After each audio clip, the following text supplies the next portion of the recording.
지금 우리 교회는 대신방 중에 있죠. 제가 성도들의 가정을 목사님들과 함께 신방하면서 느끼는 느낌은 우리 성도들의 삶에 하나님께서 하늘의 복을 부어주기를 원하는 아버지의 마음이 있다라는 사실입니다.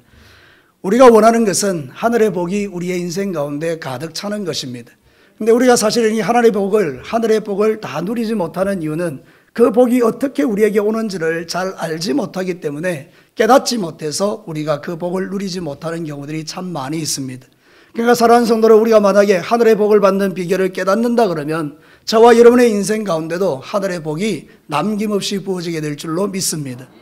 우리 예수님은 하늘의 복을 받으신 분입니다. 오늘 읽었던 이 성경 본문을 보면 그렇게 알 수 있습니다. 읽었던 본문의 5절부터 8절까지는 우리 예수님께서 어떤 삶을 살았는가 하는 삶의 이야기를 하고, 그 다음에 9절부터 11절까지는 하나님께서 그에게 어떠한 복을 주셨는가를 우리에게 이야기하는 것입니다. 사랑하는 성도 여러분, 아무리 귀한 말씀이 선포되어도 여러분이 이 말씀을 받아들이지 않으면 아무 의미가 없습니다. 그러나 이 말씀을 여러분이 받아들이기 시작하면 여러분의 인생 가운데 놀라운 일들이 일어나게 될 줄로 믿습니다. 여러분이 의심하는 눈빛으로 보기 때문에 제가 설명을 좀 드리겠습니다. 여러분이 이 컵이 있는데 이 컵에 뚜껑이 닫혀 있습니다. 이 뚜껑 닫힌 곳에는 아무리 제가 물을 부어도 여기 들어갈 수가 없습니다. 인정하십니까?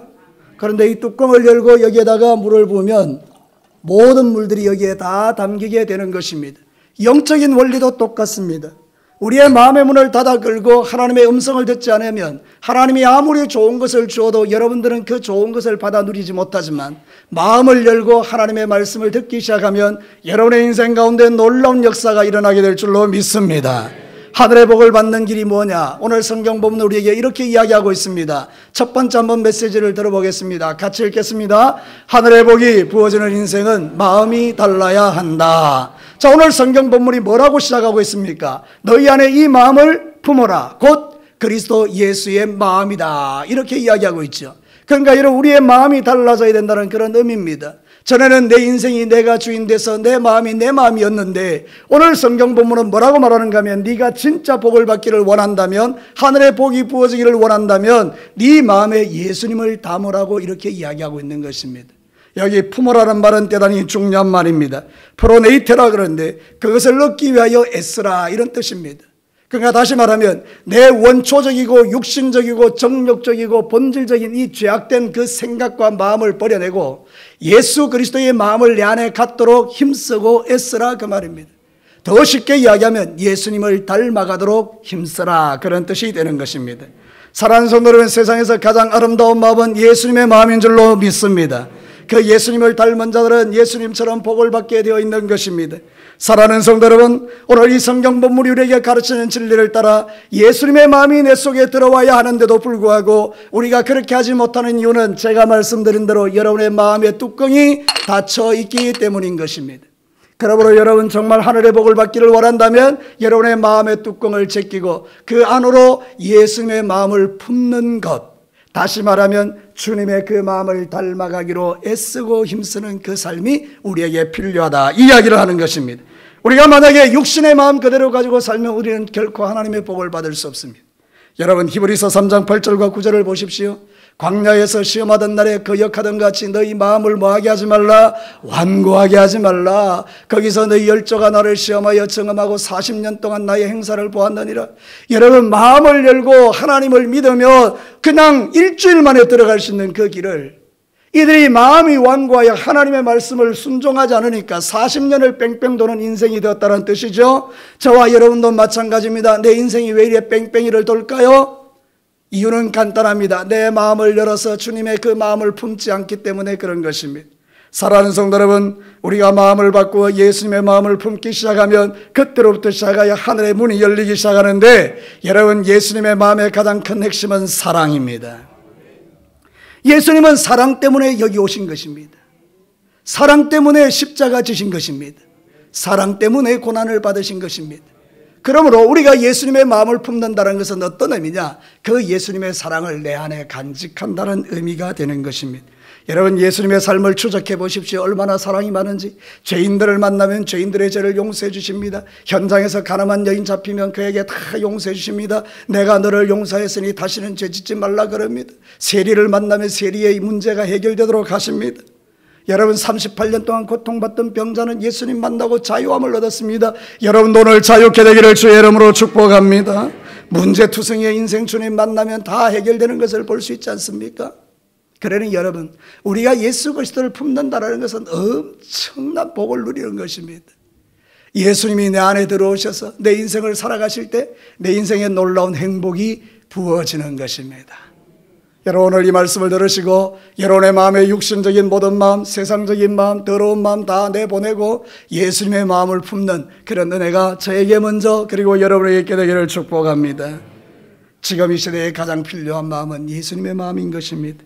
요한일서 4장 16절을 한번 볼까요? 이렇게 이야기합니다. 하나님이 우리를 사랑하시는 사랑을 우리가 알고 믿었노니 하나님은 사랑이시라. 사랑 안에 거하는 자는 하나님 안에 거하고 하나님도 그의 안에 거하시느니라. 예수님의 마음을 어떻게 품어요 우리가? 근데 여러분, 예수님의 마음을 품는다는 것은 예수님의 사랑이 내 안에 들어온다는 거예요. 죄인들을 사랑하고 죄인들을 용서하고 죄인들을 이해하고, 제가 늘 설교할 때마다 여러분에게 말씀드리는 거지만 여러분의 그 완악함이 언제 깨어질지 내가 참 궁금하기는 합니다만은, 여러분들은 죄인들을 용서하고 이해하고 사랑하고 품으면서 하나님 나라가 여러분 안에 임하게 되면 하나님은 그곳에 하늘의 복을 부으셔서 그 이름을 존귀하게 하시고 하나님의 보좌 우편에 앉혀주시는 이 놀라운 영광으로 역사하시더라 그 말입니다. 여러분, 우리가 예수님의 마음을 품으면 그게 복 있는 자입니다. 남편이 예수님의 마음을 품으면 아내가 세상에서 가장 행복해집니다. 아내가 예수님의 마음을 품으면 남편은 그냥 기절합니다. 우리가 기절하지 않는 이유는 아내들이 예수님의 마음을 품지 않기 때문에 우리가 잘 기절을 안 하는 것입니다. 사랑하는 성도 여러분, 여러분의 인생 가운데 가장 중요한 것, 예수님의 마음을 품으면 모든 것이 다 바뀌고 달라지는 것입니다. 그런데 여러분, 우리가 왜 이렇게 불행한 인생을 살아갈까요? 그것은 우리의 뚜껑을 닫아놓기 때문입니다. 그래서 우리는 어떤 문제가 생기면 다 이런 마음을 품는 것입니다. 두고 보자. 내가 반드시 복수하리라. 다 이렇게 마음을 품고 있으니 하늘의 복이 부어질 수가 없어요. 왜냐하면 뚜껑이 닫혀 있으니까. 그런데 여러분, 이렇게 마음을 바꾸는 거예요. 지난번에 우리가 부흥회 때 보았던 것처럼 그럴 수 있지. 나도 그런데 그럴 수 있지. 뚜껑을 여는 거예요. 그러면 하늘의 복이 우리에게 부어지는 거예요. 서로 다 쳐다보면서 째리면서 두고 보자 이렇게 하는 거예요. 자, 두고 보자. 시작. 아무도 할 뜻이 없네요. 여러분, 그럴 수 있는 거예요. 세상 살다 보면 어떻게 우리가 두고 보자 하고 살 수 있겠어요? 그거는 예수님의 마음이 아니기 때문에 뚜껑이 닫혀 있어요. 하늘의 복이 부어질 이유가 없어요. 우리 교회도 마찬가지. 교회가 두고 보자 하고 있으면 절대로 교회는 복을 받을 수 없어요. 뚜껑을 탁 열면 하늘의 복이 우리에게 부어지는 거예요.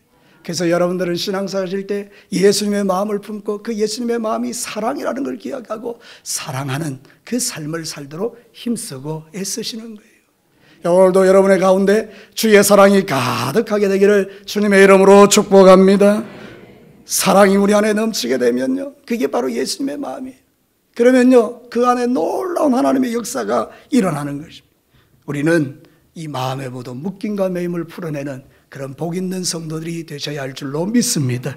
오늘 여러분의 마음속에 이 말씀이 능력이 되거든 여러분의 마음에 그리스도의 사랑이 가득해서 예수님의 마음을 품고 가는 곳마다 사랑하며 승리하시기를 주의 이름으로 축복합니다. 자, 두 번째 메시지를 한번 들어볼까요? 같이 읽겠습니다. 하늘의 복이 부어지는 인생은 생각이 달라야 한다. 여러분, 오늘 성경 본문 6절에 뭐라고 말하고 있습니까? 6절 말씀을 한번 같이 읽어보겠습니다. 그는 근본 하나님의 본체시나 하나님과 동등됨을 취할 것으로 여기지 아니하시고, 여기 가장 중요한 건 뭔가 하면 여기지 아니하셨다는 거예요. 이 여기지 아니했다는 말은 뭔가 하면 헤게오마이라 그러는데 생각했다 그런 뜻이에요. 그러니까 예수님이 어떻게 생각했는가 하면 예수님 자기는 하나님이시죠. 맞습니까? 예수님은 하나님이시죠. 그런데 이 땅에 오셔서 자신이 하나님이라고 생각지 않고 나는 사람이다 이렇게 생각하셨다는 거예요.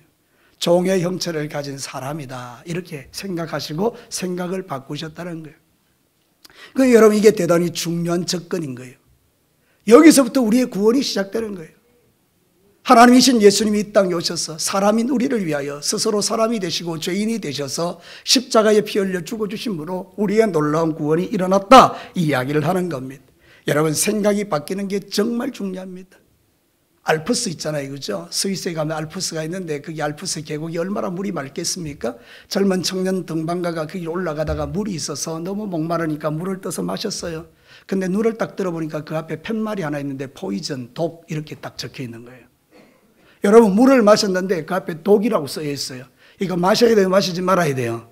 안 마셔야 되죠. 근데 마셨단 말이죠. 그랬더니 그때부터 막 몸이 오돌오돌 떨리기 시작하면서 창자가 끊어지는 아픔이 오고 막 그러면서 막 죽을 것 같고, 그래서 빨리 밑으로 내려와 가지고 의사 선생님한테 가서 내가 독을 마셨나이다 그랬더니 의사 선생님이 웃는 거예요. 그런 일이 종종 있다는 거죠. 청년아, 그 글자는 포이즌, 독이 아니고 포이존, 낚시 금지라는 거다. 그때부터 갑자기 배 아픈 게 하나도 없어지고 열나는 거 다 사라지고 그래야 됐다는 거예요. 여러분 이 생각이 얼마나 중요합니까? 내가 독을 마셨다고 생각하니까 내 몸에서 반응이 막 일어나는 거예요. 근데 여러분 그게 독이 아니라고 생각하고 나니 마음에 막 평강이 부어지는 거예요. 사랑하는 성도들, 인생이 그런 것입니다. 그래서 우리가 예수 그리스도를 깊이 생각하면 우리의 인생이 달라지는 것입니다. 히브리서 3장 1절을 한번 보십시오. 그러므로 함께 하늘의 부르심을 받은 거룩한 형제들아, 우리가 믿는 도리의 사도이시면 대제사장이 예수를 어떻게 하자고요? 깊이 좀 생각하자. 예수님 좀 생각하자. 언제 화날 때, 언제 불안할 때, 언제 두려울 때, 언제 몸이 아플 때 다 가르쳐줘야 됩니까? 언제? 네, 여러분의 삶에 예수님이 필요할 그때 예수님을 깊이 생각하라는 거예요. 예수님을 생각하면 그분의 평강, 그분의 은혜, 그분의 능력이 내 안에 막 흘러오는 거예요. 예수 믿는 건 그래서 좋은 거예요. 여러분의 인생에 끊지 못하는 모든 것을 예수님이 다 끊어내시는 거예요. 그래서 우리는 주님을 깊이 생각하고 그 예수님께 모든 걸 맡길 때 내 인생에 놀라운 변화가 일어나는 것을 볼 수 있는 것입니다. 생각이 바뀌면 행동이 바뀌는 거예요. 여러분 그런 이야기 있죠. 생각이 바뀌면 행동이 바뀌고 행동이 바뀌면 인격이 바뀐다. 그렇죠? 우리의 생각이 바뀌면요 행동이 다 달라지는 거예요. 그러면서 그 사람의 인격 자체도 달라져요. 그전엔 영 형편없는 인생이었는데 예수님 딱 만나고 그때부터 사람이 달라지기 시작하니까 고상한 사람이 되는 거예요. 여러분 이런 은혜를 누리시게 되기를 축복합니다. 우리 예수님이 우리의 생각을 바꾸어 주시는 거예요. 여러분 예수님께서 정말 복 주신 여인이 하나 있어요. 마리아라는 여인인데요. 이 마리아라는 여인을 하나님이 어떻게 복 주셨는가 하면 이 이름이 기억되는 데만큼 이 이름이 기억될 것이다 이렇게 했잖아요. 그죠? 그러니까 무슨 이야기입니까? 예수님이 이제 죽으러 가셔야 되는데 마리아가 향유옥합이 있었잖아요. 그죠? 이거는 이제 시집갈 때 자기에게 미천이거든요. 시집갈 미천이라고요. 몇 천만 원 하는 거죠. 예수님이 자기 집에 오셨어요. 근데 이 여자가 생각했어요. 이 귀한 시집갈 미천을 어떻게 할까? 나를 위해서 쓸까?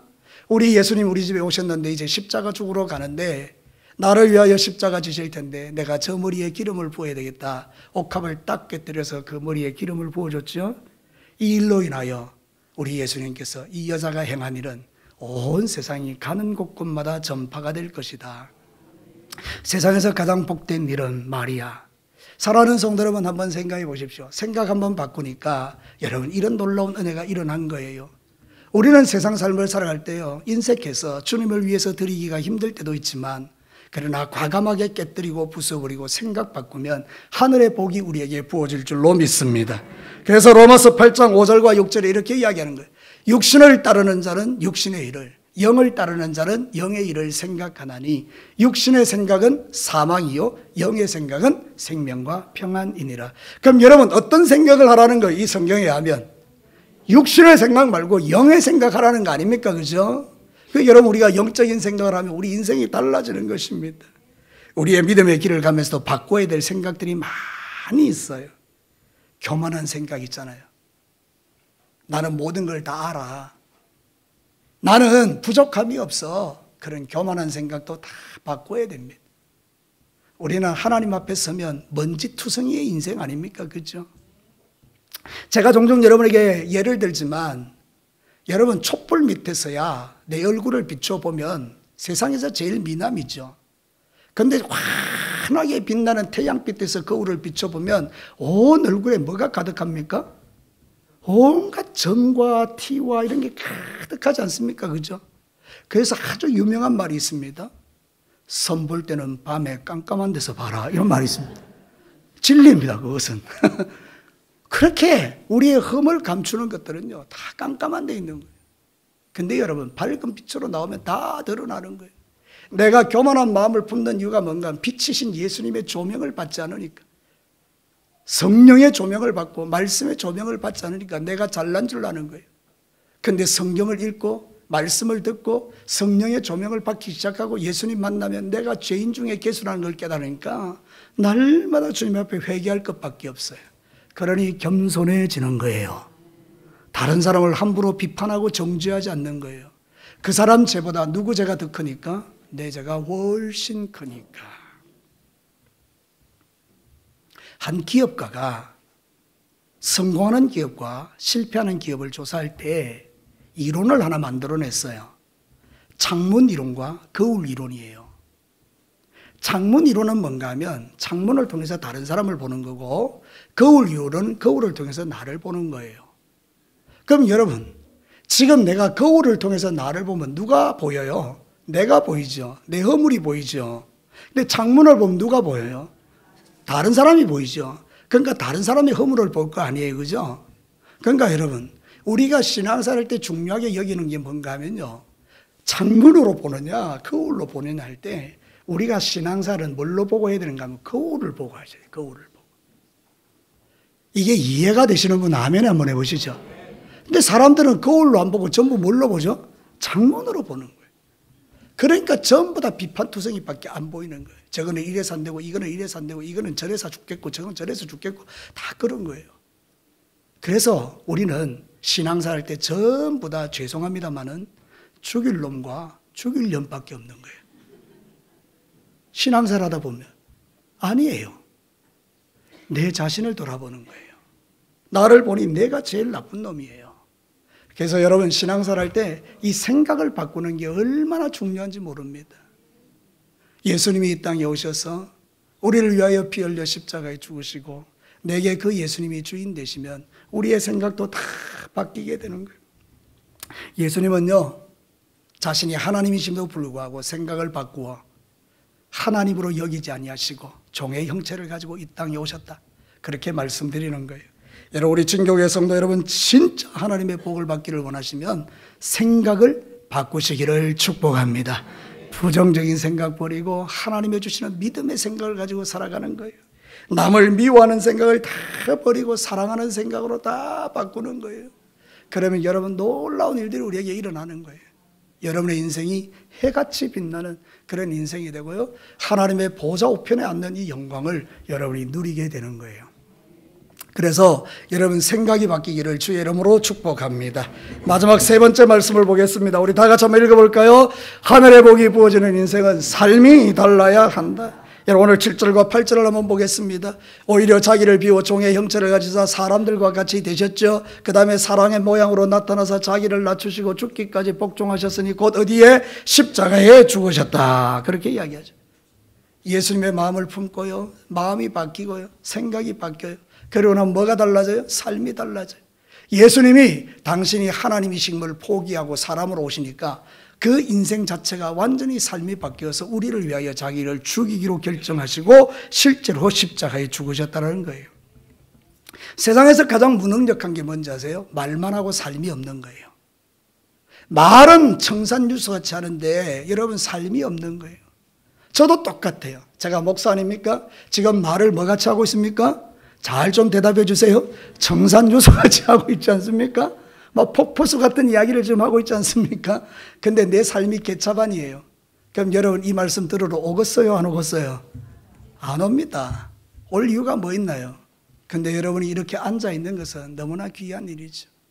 우리가 실제적으로 신앙생활 할 때 똑같아요. 내 말이 능력이 되려면 반드시 뭐가 따라와야 돼요? 삶이 따라와야 돼요. 저를 따라서 한번 합니다. 내 삶이 능력이 되려면 말이 아니라 삶이 따라와야 한다. 믿으시면 아멘입니다. 그래서 우리가 진짜 예수님을 닮고 그 마음을 품고 살아가면 주님처럼 십자가에 죽는 삶이 따라가야 되는 거예요. 예수님은 나를 위하여 십자가에 죽으신 줄로 믿습니다. 나 또한 교회를 위하여 주의 나라 위하여 십자가에 죽는 결단이 있어야 될 줄로 믿습니다. 누구든지 나를 따라오려거든 자기를 부인하고 자기 십자가를 지고 나를 따라올 것이니라. 주님이 강조하셨던 삶이에요. 네가 제자냐? 제자인 증거가 뭐냐? 네가 나를 따라오려거든 십자가 지고 죽어라. 근데 우리는 죽지 않으려고 몸부림을 치는 것입니다. 내가 왜 죽어야 됩니까? 막 그러면서 발버둥을 치는 것입니다. 죽으려면 진작에 저 인간이 죽어야지. 내가 왜 죽어야 됩니까? 막 이런다고요. 그러니까 그동안에는 여러분 절대로 하늘의 복이 부어질 수 없는 이유가 뚜껑이 막혀 있는 거예요. 그런데 여러분 뚜껑을 딱 열어요. 주님 생각해 보니 내가 죽어야 되겠습니다. 하나님 내가 죽기로 결정합니다. 그때 주님이 말씀하시는 거예요. 잘했다. 이제부터 내가 네 인생을 책임지고 끌고 갈게. 내가 너에게 하늘의 복을 부어줄게. 예수님이 죽을 때 3일 만에 부활의 역사가 일어난 거예요. 우리가 죽으면 죽는 게 아니에요. 사는 거예요. 사람들은 착각해요. 내가 죽으면 손해일 거라고 생각해요. 아니에요, 여러분. 하나님 나라는 내가 죽으면 사는 길로 가는 거예요. 제발 좀 죽어주세요. 이 수준 높은 말을 좀 듣고 제발 좀 죽어주세요. 옆 사람에게 한번 이야기해 주세요. 제발 좀 죽어주세요. 요한일서 3장 17절과 18절 보십시오. 누가 이 세상의 재물을 가지고 형제의 궁핍함을 보고 도와줄 마음을 따두면 하나님의 사랑이 어찌 그 속에 거하겠느냐. 같이 한번 읽겠습니다. 자녀들아 우리가 말과 혀로만 사랑하지 말고 행함과 진실함으로 하자. 그렇잖아요. 말과 혀로만 사랑하는 거 쉽지요. 근데 행함과 진실함으로 할 때 그게 진짜라고 이야기하죠. 우리가 사는 이 세상은요 말은 많지만 삶이 없어요. 그 대표적인 예가 다 그렇지 않으면 정치인들이요. 정치인들이요 국민이라는 말을 입에 달고 다니고 국민을 위해서 국민을 위해서 국민을 위해서 그래요. 그러나 실제로 우리가 잘 아는 것처럼 그들이 국민을 위해서 산 적은 없어요. 다 자기를 위해서 사는 거예요. 그런데 놀랍게도 여러분 교회도 세상 가운데 이런 평가를 받는다는 게 안타까워요. 교회는요 정말 하나님의 마음 그리스도의 마음 가지고 세상에서 사람들이 말할 때 우리 교회는 이곳에 꼭 필요합니다. 여러분 제가 유튜브를 봤는데 거기에 중국 공산당이 이게 지휘하잖아요. 그죠? 그 마을에 공안이 있어요. 대표 공안이 있는데 그 마을이 여러분 이 공안이 사람들을 다 모아놓고 이렇게 이야기했다는 거예요. 이 마을에는 교회가 필요합니다. 그리고 비석을 하나 만들었는데 실제로 그게 이제 그 유튜브에 딱 보여져요. 비석을 하나 했는데 그 십자가를 딱 꺼놨어요. 그리고 이 마을은 예수 믿는 사람의 마을이다. 여러분 공산주의에서 그게 가능하나요? 근데 이 마을에 그 공산당 중에 최고 높은 그런 공안 중에 제일 높은 사람이 이 마을은 예수가 필요하다 이러고 십자가를 딱 해서 벼슬을 딱 놔놨다는 거요. 그 이유가 뭔가를 추적해 보니까 그 마을에요. 뭐 비가 너무 많이 와서 땅이 질척질척하면 교인들이 제일 먼저 달려와가지고 삽을 가지고 막 길을 갖다가 포장을 하는 거예요. 막 떠가지고 막 단단하게 만드는 거예요. 교인들이 누가 하는지 모르는데 와가지고 그거 하고 있는 거예요. 알고 보니 교인들인 거예요. 마다 홍수가 나면 교인들이 제일 먼저 와가지고 홍수 난 집 위로하고 막 이런 일을 제일 먼저 하는 거예요.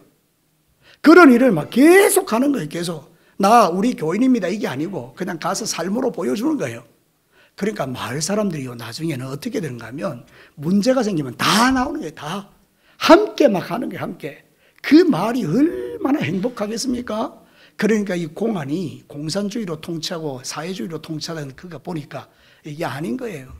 그래서 아예 거기다가 이 마을은 예수가 필요하다. 이 마을은 교회가 필요하다. 그러면서 십자가에 비석을 만들어줬다니까요. 여러분 놀랍지 않습니까? 우리가 신앙생활 할 때에 교회가 이 세상을 향하여 이런 일들을 하기 시작하는 거예요. 우리 진교교회도 주변에 있는 많은 사람에게 더 많이 줄 수 있는 그런 교회가 되었으면 좋겠습니다. 사랑하는 성도로 복음을 퍼뜨리고 물질을 나누고 그러면서 우리 성도들이 구석구석에서 그 일을 감당할 때 하나님 나라가 이 땅 가운데 임하지. 우리는요 손해보지 않으려고 내 자존심을 내세우고 죽지 않으려 하니 하늘 그대로 있어요. 하늘의 복이 부어질 수 없다 이런 이야기예요. 막힌 담을 가지고 무슨 하나님의 복을 받겠어요. 그렇죠? 근데 어느 순간인가 이걸 다 풀어내기 시작하면 제일 먼저 복 받는 사람이 누구냐? 제일 먼저 풀어내는 사람이 복 받는 거예요. 여러분은 우리 진교회에서 가장 먼저 하나님 앞에서 내 마음을 풀어내고 묶이고 매임이 다 사라지는 그런 인생을 살아내시기를 주의 이름으로 축복합니다. 갈라디아서 5장 24절 보세요. 예수쟁이들이 어떤 사람인가? 큰 목소리로 한번 읽습니다. 그리스도 예수의 사람들은 육체와 함께 그 정욕과 탐심을 십자가에 못 박았느니라. 이제 우리가 해야 될 일이 이거예요. 나의 자아는 십자가에 못 박아버리고 막힌 담은 허물어내고, 그러면 여러분 우리 교회에 하나님의 복이 막 부어지는 거예요. 우리 예수님이 십자가에 죽어서 끝났다면 이게 의미가 없는 이야기인데, 주님 십자가에 죽으니까 하루 이틀 3일 딱 지나고 나니까 주님이 부활시켜서 하나님의 영광의 보좌 우편에 앉히시고 모든 세상의 이름이 예수 이름에 무릎을 꿇게 하신 거예요. 얼마나 놀라운 복입니까? 여러분이 지는 게 아니에요. 여러분이 죽잖아요.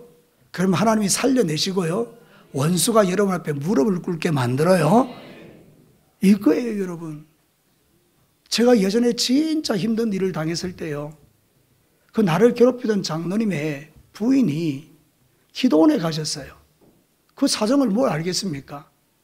근데 이분이 거기 가서 기도할 때 누가 와서 이야기하대요. 권사님입니까? 당신 섬기는 교회 목사 괴롭히지 마세요. 그러면 당신 큰일 납니다. 이 이야기를 했다는 거예요. 제가 지금 하는 이야기는 1%의 거짓말도 없고 진실입니다. 그 권사님이 직접 나한테 와서 한 이야기입니다. 목사님, 제가 기도원에 갔는데 이런 일이 있었어요. 그래서 우리 신랑한테 제발 좀 목사님 괴롭히지 말라고 이야기했다는 거예요. 그러니까 여러분 생각해 보십시오. 이거는 여러분이 저를 괴롭히지 말라고 하는 이야기 절대 아닙니다. 오해하지 마세요. 지금 또 저기 한 목사 집 그거 아니고, 여러분도 똑같은 입장에서 하나님이 살아계시니 여러분이 주님 앞에 나아가면 하나님이 여러분을 신원해 주신다 이 말입니다. 우리 주변에 얼마나 대적들이 많아요. 그런데 하나님이 그렇게 역사하신다 이 이야기를 지금 하는 거예요. 여러분도 똑같아요. 그러니까 이제 여러분이 신앙생활 하실 때 이 믿음을 가지시고 예수님이 십자가에 죽는 삶을 보인 것처럼 우리도 삶으로 증명하자 이 말입니다. 내 믿음을 삶으로 증명하자 그 말입니다. 말씀을 마치겠습니다. 하늘의 복이 부어지는 인생, 예수님처럼 사셔야 되겠어요? 예수님이 어떤 분이에요? 우리의 마음을 바꿔서 예수님을 품고 살아가는 거예요. 예수님의 마음을 품고 살아야 돼요. 우리의 생각을 좀 바꿔야 돼요. 우리의 삶도 좀 달라져야 돼요. 그러면 하나님께서 뚜껑이 열린 우리에게 하늘의 복을 부으시고 여러분의 인생 가운데 놀라운 하나님의 구원의 역사가 일어나게 될 줄로 믿습니다. 우리 사랑하는 성도 여러분, 주님 오시는 그날까지 예수님의 마음을 품고 가는 곳곳마다 이기고 승리하고 하늘의 복을 누리면 간증하는 우리 모든 성도들 되시기를 주의 이름으로 축복합니다. 우리 같이 한번 기도할까요?